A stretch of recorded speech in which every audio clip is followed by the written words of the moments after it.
there, Ninja! Welcome back to my channel. This is Rhea once again, and you're still watching Call Center Ninja. And this is the fourth episode of Call Center Story Time. If you want to watch the first 3 episodes, I will link them down below so that you can also find out what my experiences are about the call center world. And today's episode will be about the truth about the call center culture or the BPO culture.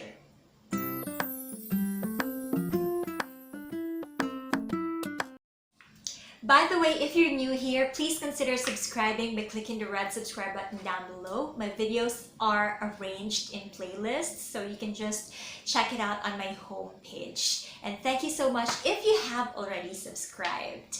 So for this episode, I am going to talk about 5 challenges about how it really is in the call center or the BPO industry. The first challenge that I want to mention is, of course, the night shift or the graveyard shift. So to tell you honestly, I have already experienced all the schedules in the world, like round the clock. I have already experienced going to work at midnight, 1 a.m., 2 a.m., 3 a.m., 4 a.m., 5 a.m., name it, and I have already tried it. Rush hours, traffic hours, all the hazard hours, I have already tried it. And I remember someone asked me from the comments that how do they manage sleeping during the day, or how do they manage the night shift or the graveyard shift. And yes, that's really one of the challenges.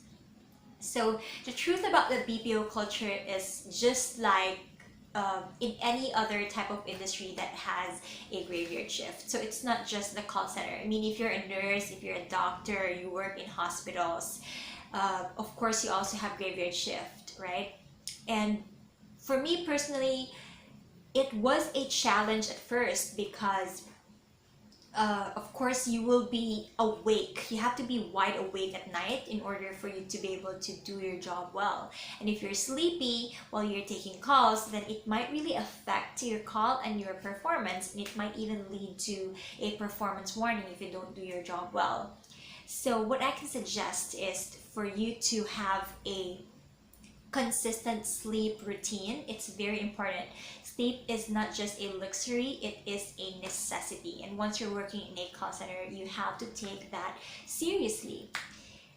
When I say consistent sleep routine, that means you have to apply that sleep routine until the weekend, or even though it is the weekend. Because what usually happens, the truth in the call center industry is that from Monday to Friday, that's the ideal schedule. You follow your graveyard shift, let's just say 9 p.m. to 6 a.m. And then come Saturday or Sunday, you party all night, and then all of a sudden your sleep gets disrupted, and you will have what we call a social jet lag, so that come Monday when you have to work, you are sleepy again during the night because of the weekend partying and everything. I know that you are supposed to enjoy your life in the call center industry or as a call center agent, but you also have to consider that you are working because probably you want to put food on your table, you are supporting a family, or you are supporting your dreams in the future. So if you don't take sleep seriously, then it will really affect your performance and your overall health or well-being. So have a consistent sleep schedule, and if possible, be away from distractions during the day. If it's not necessary, then you try to schedule your errands during the weekend. And in relation to the night shift, there is also the changing schedule. When I was a trainer, I have tried working, for example, this week my schedule is 7 p.m. to 4 a.m. And then the next week I will have a 4 a.m. to 7 p.m. schedule. So it's crazy, but it doesn't happen all the time if you're a call center agent, because when you're taking calls, you will have that schedule or that shift for as long as 6 months to 1 year. So based on experience, it doesn't really change that much. But when I became a trainer, my schedule became too drastic and too toxic because it had to depend on the client and whenever I have classes to handle. So the changing schedule in the call center industry is really just something that you have to deal with. It is part of the lifestyle, and I know that it's different. It's different from all other lifestyles that you might have. It's difficult to handle, but it's something that you just have to deal with. And you just have to do the necessary preparations, like you have to sleep a little bit earlier if your schedule is moved to an earlier time, or you have to sleep a little bit later if your schedule was moved to a later time. So you will figure that out once you are already there. The second challenge and the truth about the call center or BPO industry is that you have to keep up with peer pressure or move away from it.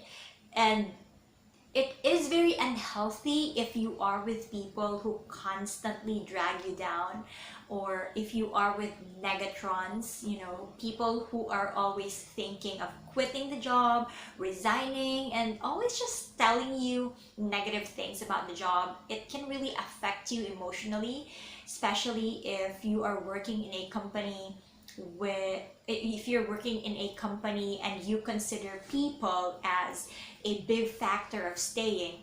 You have to stay away from negative people. Sometimes you also have to be okay with being alone, because the tendency with the call center culture is that people tend to become too attached to their teammates or to their friends in the company.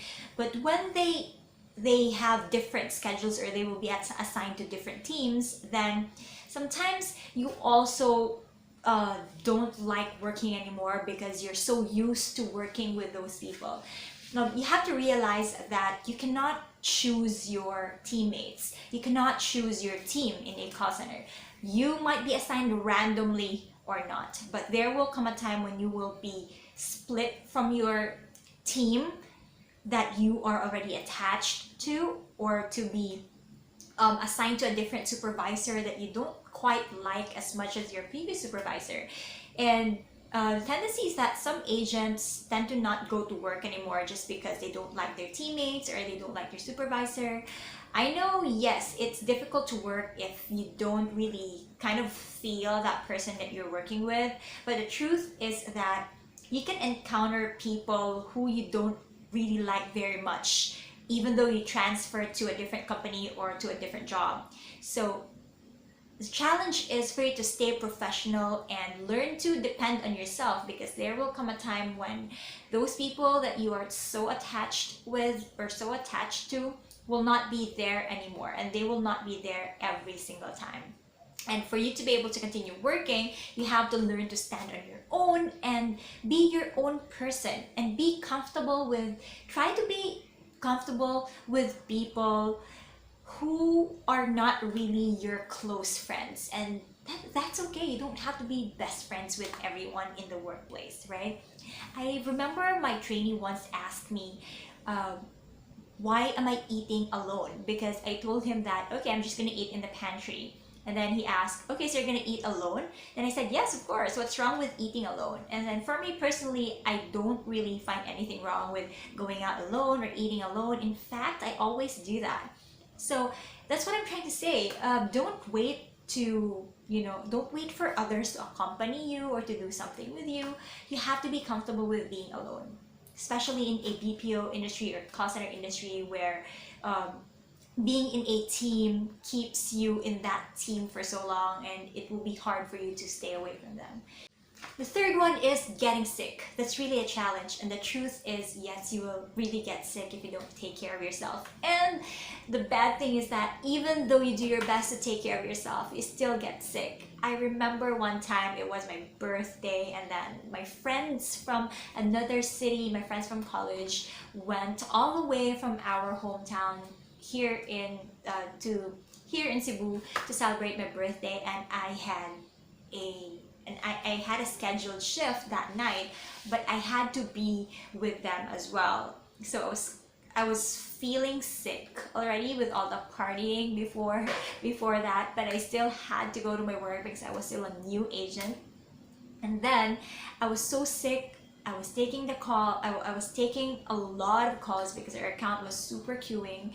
And so I almost cried, but I really wanted to cry, but I did not cry because I couldn't pause or breathe anymore because of so many calls. And that time I was really sick. I had a cold, I had a cough, so it was so hard to go to work. But sometimes you really just have to do what you gotta do because I did not want to be absent. I was still new, and you just have to do your best to take care of yourself. Drink vitamins or whatever is prescribed by your doctor, because we have to admit, it's not very healthy to stay up late at night, especially if you don't have enough sleep in the morning, which is why you have control over your lifestyle. They say that, when you're in the call center, you are very prone to sickness. Well, in any type of job, you will be prone to sickness if you don't take care of yourself. So that's one thing that I've learned while working in the call center. You really have to take care of yourself. And, sleep is not for the weak. It is really for everybody. The fourth challenge is performance. Now, the truth is, when you are still starting, of course, you're not familiar with the calls yet, the procedures, you're not familiar with the environment yet, especially if you are new in the call center industry. But the thing is that, if you practice something again and again and again, I assure you, you will really get used to it. I mean, when I started in the call center, I did not have any idea what to do with the banking industry kind of stuff because I was assigned in a banking account. If you watch my previous call center story times, then you will know that. So you just have to keep repeating it, and learning from your mistakes. And most of the calls are really just the same, just different customers. And if you get to be familiar with different types of calls, then you will nail it. And as a starter, you might start with a not so good performance, and that is okay. I also started at a wrong foot, as they say. I had failed surveys or failed CSATs, and that is normal when you're still starting because you're still learning. And do not compare yourself with other call center agents or your teammates, because they might have a different experience, and we all have our own learning curves. So they might learn faster than you are, and that's okay. Just learn at your own pace as much as you can and focus on your own growth. Learn from others, because yes, a lot of call centers, BPO industries are very performance based. Your evaluations, your incentives, your bonuses are even based on your performance or how you do your job well. So just take it one call at a time, and for sure you will get used to it. The fifth and last challenge that I will mention is when you're already stressed or when you're already tired of working in the call center. The tendency is, yes, people come and go because they're tired of one center. If they don't like a policy in one center, they tend to jump to another call center.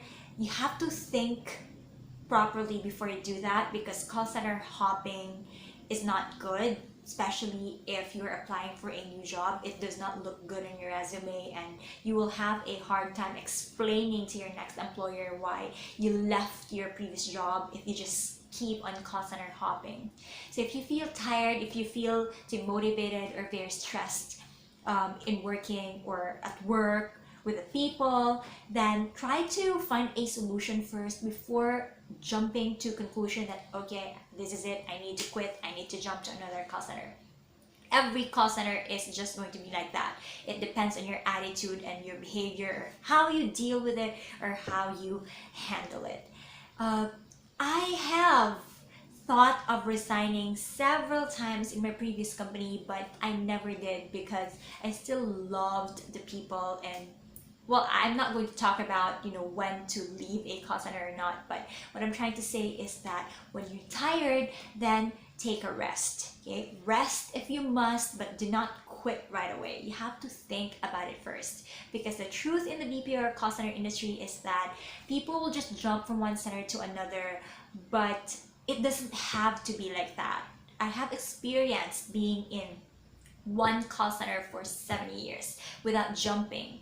It has been, my first company was acquired by another company and then another company, but I was still there. I still stayed for 7 years. it's just a matter of weighing things and knowing your consequences if you hop from one call center to another. Not saying that you shouldn't do that, because if it feels right, then why not, right? But you have to think about it. And that's about it for this call center story time episode 4. This has already been a long video, and if you've reached this far, thank you so much for tuning in and for listening and for watching.